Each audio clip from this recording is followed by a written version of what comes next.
Hello and welcome back to another episode of Injustice For All MMA. My name is David, and this episode is for UFC 319 Plessis V Chimaev.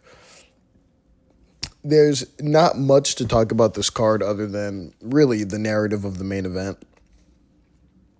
But we'll just get through the small niggles on the scorecard. Let's start over the first fight of the night. Before I even start, I just want to say that obviously this at the time of recording this is September 25th, 2025. I already watched this live. I watched this live at a house party. And you know, I'll talk about maybe some narratives of some fights, also in terms of watching it live versus scoring it separately, but just a little bit, just to make this episode maybe a little bit different. First fight of the night, I came in right when Morales won his tough fight. We don't really need to talk about that fight, but right when Joseph Morales won his tough fight is right when I walked into the party. And then I watched Silva versus Barboza. Now, I had this 29-28, last two rounds for Silva, first round for Barboza. I was watching it live and I was saying to myself, I was like, you know what? Silva, I was saying, as I was watching it, I was like, it's funny, I was half watching it. So I saw the first round. Saw the second round, and as I was half watching the second round, I was like, you know what? Silva's actually winning the second round a little bit. And then they announced the winner, and I was like, yeah, that's the rightful winner. And then the commentary came in and was like, this is a bad decision, and I was like, oh, they're ridiculous. But then I was telling myself, man, I wasn't fully watching it. So I checked Twitter, and for the first time, usually I hate the Twitter scorecards, but the Twitter scorecards were pretty in line. And I'm thinking to myself, man, you know what? Maybe I have to go back and watch this separately because maybe they're correct. As always, the commentary is wrong. They don't know how to score. They overscore cards. They underscore cards. They think that because you're controlling someone, you're winning. That's just not it. DC and Rogan can't score cards to save their lives. But let's get into this. Silva versus Barboza. First round for Barboza. Barboza has a takedown. Okay. She has a takedown with some ground and pound and a submission attempt. She also outstrikes Silva on the feet. She's outstriking Silva on the feet at first, then she gets the takedown with the ground and pound and the submission attempt. That round belongs to her. You go to the second round where it's very interesting. Silva has two takedowns, okay? Silva starts off with two takedowns. Barboza gets her own takedown, okay, with very little ground and pound to close out the round. But I want to start this off with the first 4 minutes of this round is Silva taking over. Silva has two takedowns. And on top of that, when they get up and Barboza gets her own takedown, okay, Barboza decides to do nothing with this takedown at all. When I say little ground and pound, I mean little to no ground and pound. Okay? Silva is very active on her back. Very, very active on her back. And I'm thinking to myself, after watching it live, and then after watching it again, I'm thinking to myself, Silva won this round, and it's clear. So forget about the comment. I won't even mention the commentary. But I knew for a fact that Silva won this round.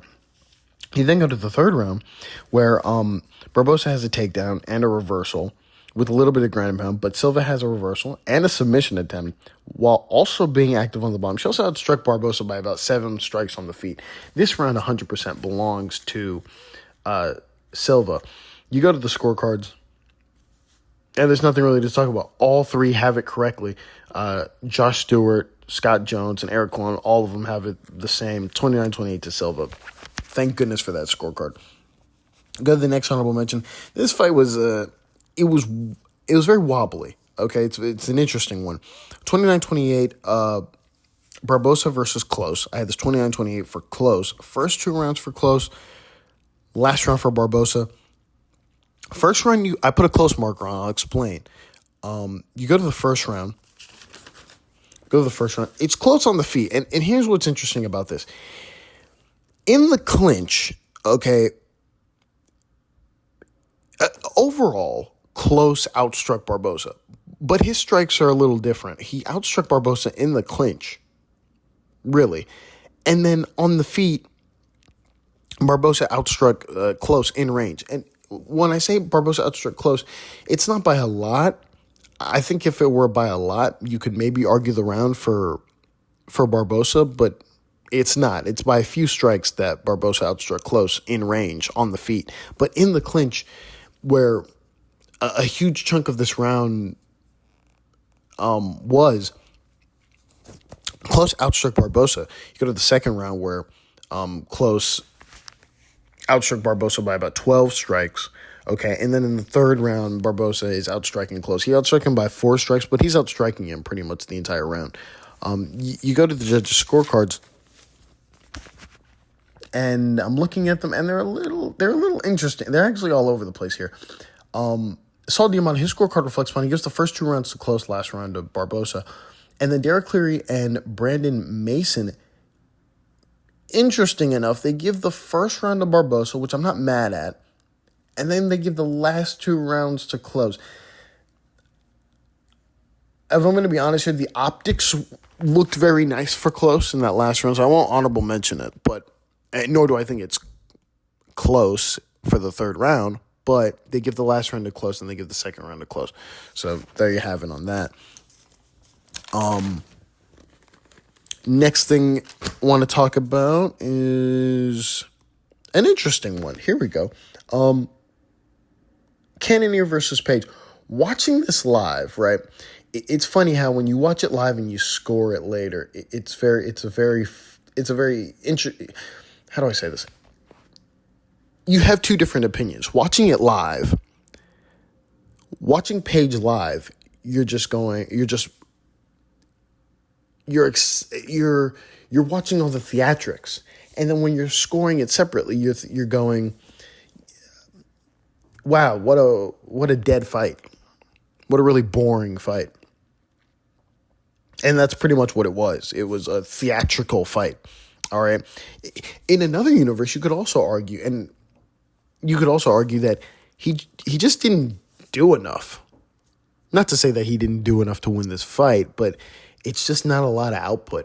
Very, very little output. Very, very, very little output. And that's just the way a lot of these Michael Venom Page fights are going to go. But I had this 29-28.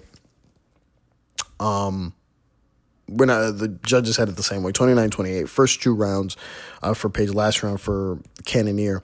The reason why I want to bring this up is because the first round, it's even on strikes, but Cannonier got dropped. Right? That's what won Page the round. You then go to the second round, and funny enough about that drop, it's very interesting. He basically slips. It's a drop slip, right? He's off balance. He throws a leg kick, Cannonier does, and then he gets dropped because he's off balance, right? So it's not really he doesn't really get dropped. It's one of those optical drops, okay? You then go to the second round. It's another one of those. Cannonier doesn't really get dropped from the power of Michael Venom Page. He just gets hit with the combination and kind of just stumbles to the ground. Even in this round, right? Cannonier has a takedown, but Page outstrikes Cannonier by about 3 strikes. Page, again, kind of drops Cannonier. Whatever, that's fine. You go to the third round where Page comes out kind of strong. He's slightly outstriking Cannonier, and then he slips.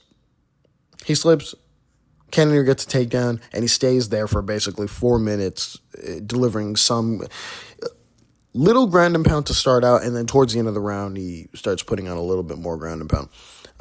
So there you have it on that. And then the 2 knockouts happen in a row. I can't replicate my excitement. I'm sorry.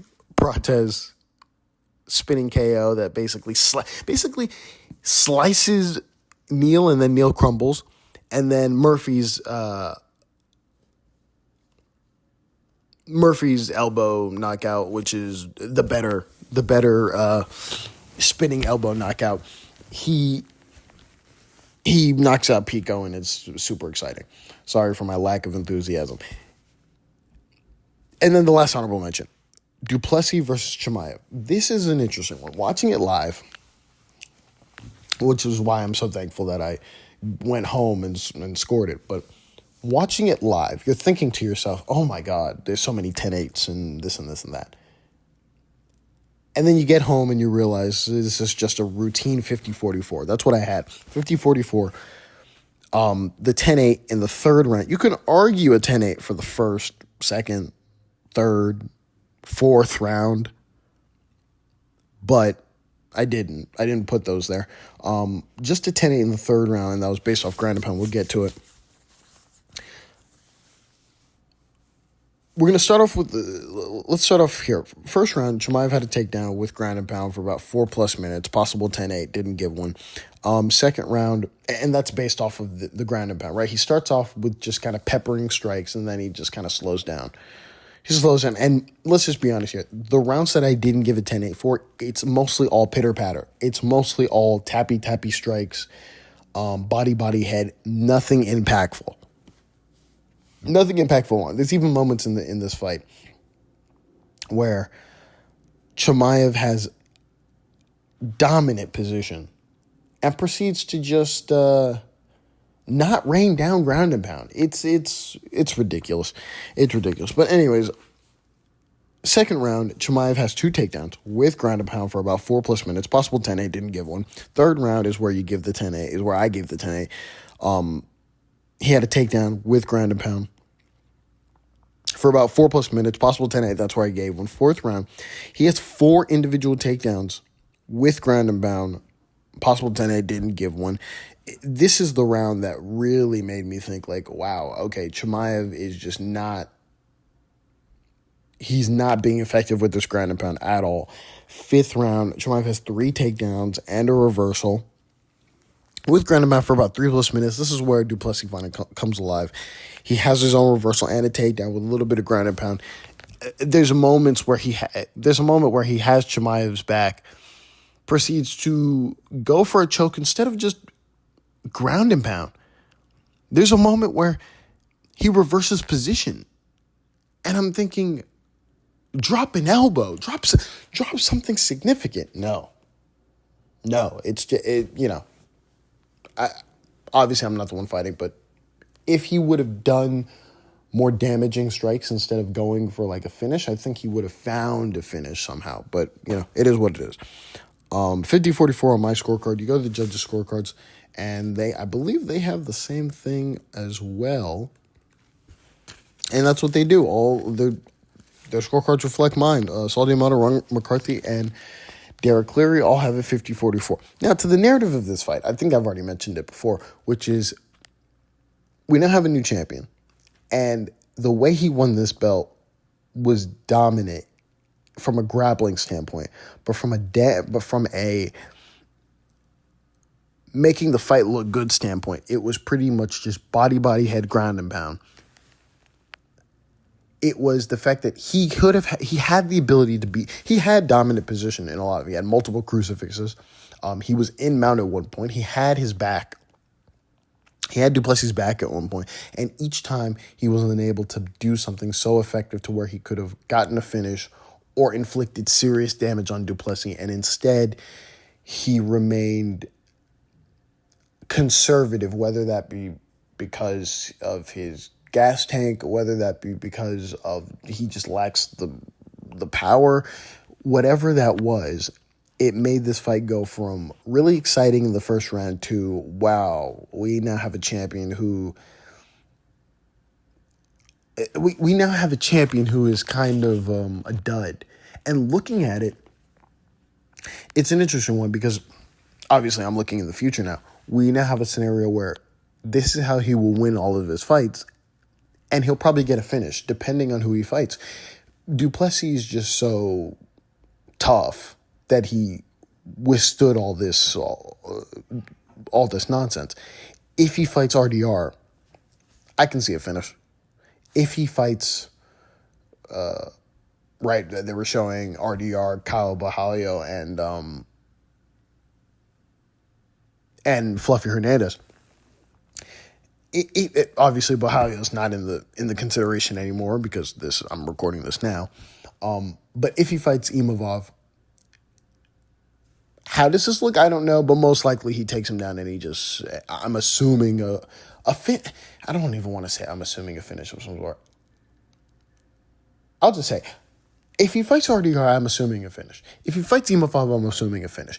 If he fights Hernandez, I'm going to say that I don't think he finishes him. That's just me. I don't think that he finishes him. But the point that I'm making is that Duplessis is the only one he fought in this middleweight title picture look that